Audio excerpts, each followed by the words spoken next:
Shuck, an amazing, deep, caring, concerned, considerate, capable, capable wordsmith, writer, poet, philosopher, political activist. Don't get on her bad side.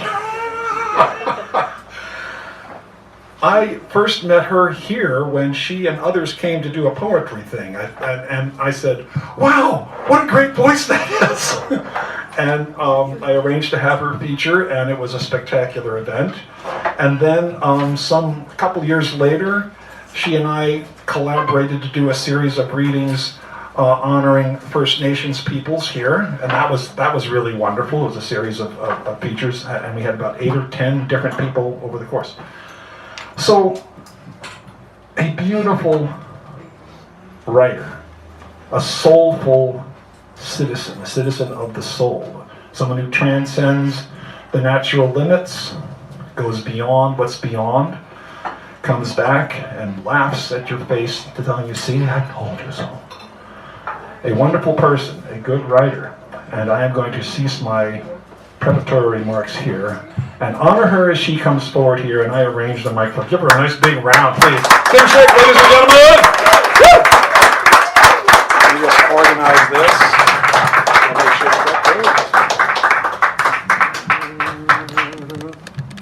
that just want to make sure you're perfect. I mean, you know, the microphone's perfect. Yeah. It's always easy for me to follow Dan because usually the mic's up here. Sort of fun. I'm still working with this tablet thing, so I may accidentally play you a commercial. I apologize for that. Oh, wait a minute. Didn't I mention she was the poet laureate? Did I mention that? Okay. I'm sorry about that. A little bit. I'm a little bit of that. All It's right. okay. I'm surely something else here, right? Yes, well. Thieves. We who steal ourselves back from the songs, laws, habits that claim us and everything about us. The long men, the wide-hipped and generous bays, protective as any mother.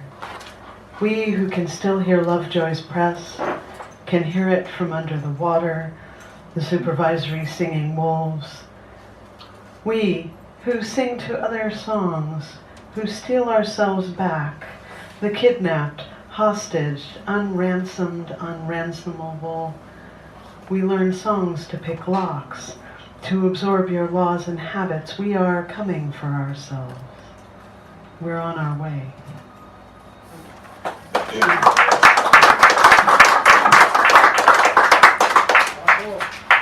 Voilà. So that was in Cherokee, that word we just exchanged there, which is my father's language. My mother was born and raised in San Francisco and went to Poly High. A couple people nodded. It's always interesting to see who knows, who doesn't know. Arroyo Dolores. Ghost Arroyo, filled in but digging, redigging. The sad creek never ran all year. And now it's so frail, we feed her water mouthful by mouthful. We feed her, our ravenous sister, under the full moon, November moon that also fills the ghost water, clawing back, glowing back, and guarded by bay laurel roots that have found her. And we feed her mouth and mouth of water, of light, of root.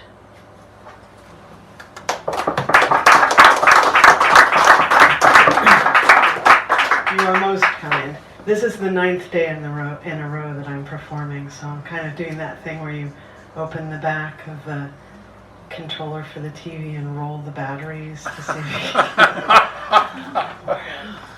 Maybe that'll fix it. contemporary superstitions. I do the same. Clinging to the branch ends. From here, the East Bay windows give back, lean back at this time of day. These exactly warm days, these mixed identity days made of summer and harvest both, and the few perfectly snug apples still waiting on the tree, waiting to be something baked like they are in the afternoons like this one. Picked hot, slipped into the stove, rinsed quick, a little warm water, warm as nighttime, warm as dried berry and cinnamon and ginger, quiet apples that remember their wide-loving flowers, the swell of July and spiral songs of steam and spice.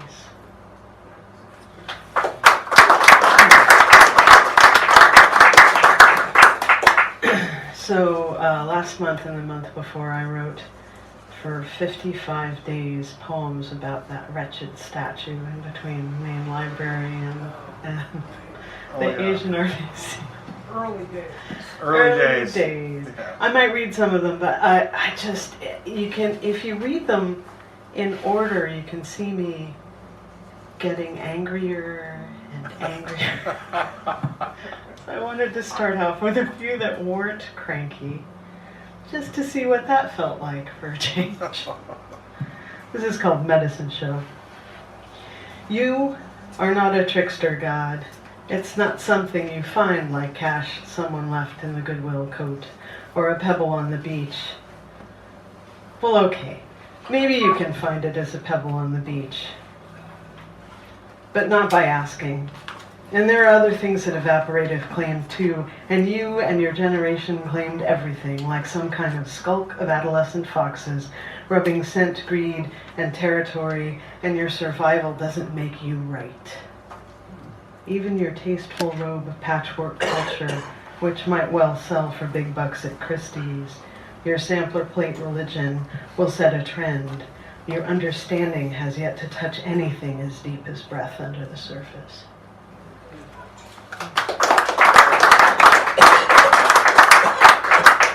We may have transitioned into cranky. And in the interest of that, I'm trying another new thing, which is reading without my glasses. Sometimes it has some interesting effects. So I'm going to start at the 9th early day here. The 9th early day.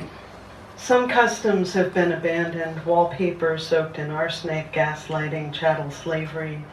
Some customs are reevaluated, tested to see if they're safe, to see if we still believe in them. Some historical lies have long half-life. Europe came to wage commerce by whatever means.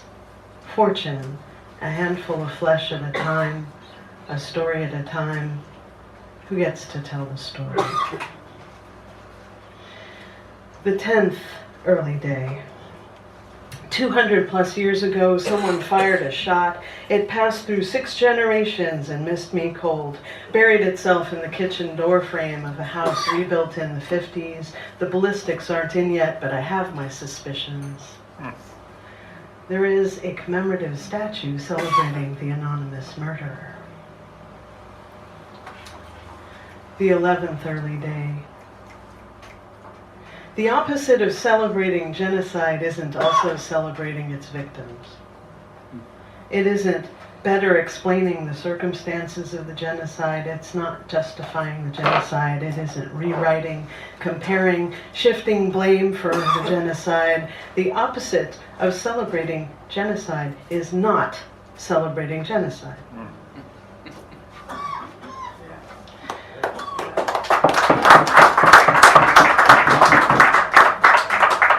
The 12th early day.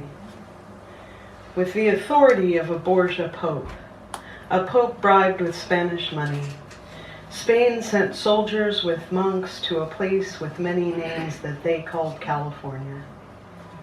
These colonists carried crosses, weapons, a papal bull that authorized the conversion of the children of nature or their slaughter. Soldiers and battlefield birds in brown robes created and then picked over the corpses. Wrote down every detail in their careful records in pristine and educated handwriting.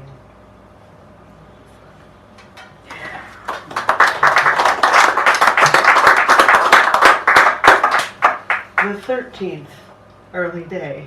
You can kind of see why this started getting to me after a while. It worked though. We got a rehearing for that, so occasionally the city government works. Someday in the Museum of Outdated Statues that represent racialized violence, Juniper Serra, King Leopold, Joseph Mengele, Andrew Jackson, and the greedy and delusional of all ages will gather around Trajan's column with hundreds of anonymous Franciscan monks. Soldiers from all corners of the planet, they will be surrounded by a maze of statues of Columbus. Let's call it their retirement home, and no one will read the signage there either.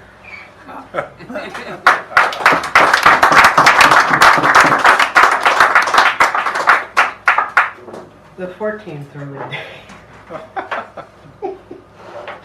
Gonna read them till I start laughing. To images of racial violence desensitize people to racial violence. We're taught that the best thing we ever did for this country, the one that absorbed us, was to die. And we do. We die of the police, of sexualized violence. We die of curable diseases. We die of cold. We die of bad health care. We die in the military. We serve this country over and over. Yeah.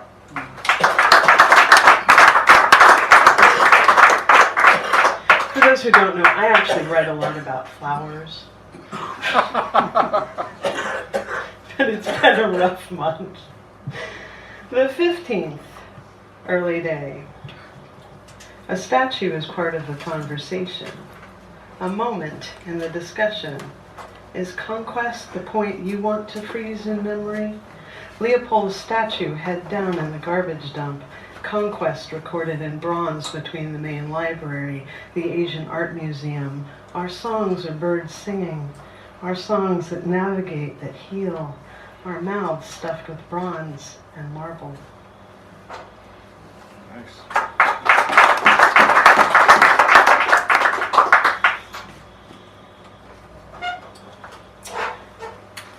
The 17th early day. Two young men on a college tour in Colorado made somebody's mom uncomfortable because they were quiet and indigenous. The police were called. They didn't look like they belonged. When will you people get over it? Get over the history the city continues to commemorate. Get over the present where our children are in danger for taking a college tour. Get over being told that we are better off for the invasion. Get over our vanished and murdered sisters. Maybe we'll get over it when it stops. Yeah.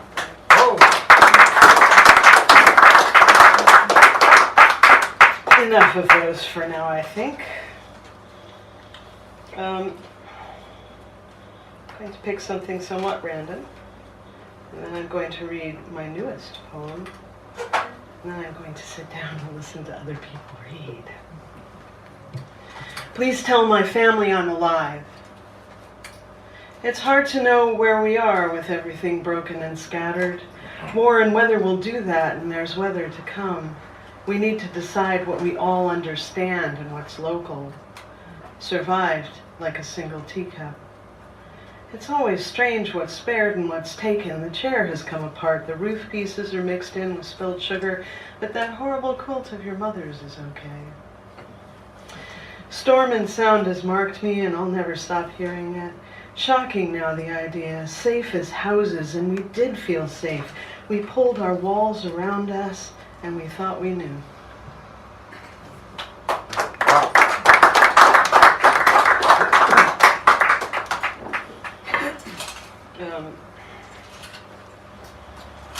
If this were an essay, it would have what we call a funnel opening, so stick with it. Parent and child cycle. 1. When the first pain hit, I went up on my toes. Birth dances you. And all the people that breathe at you, speaking for myself, were exactly no help. My son and I, we did that dance together, became two people. It's another kind of storytelling. 2. We took the stereotypes in our hands and tore them up. What worlds we have created between us, parent and child, person and person.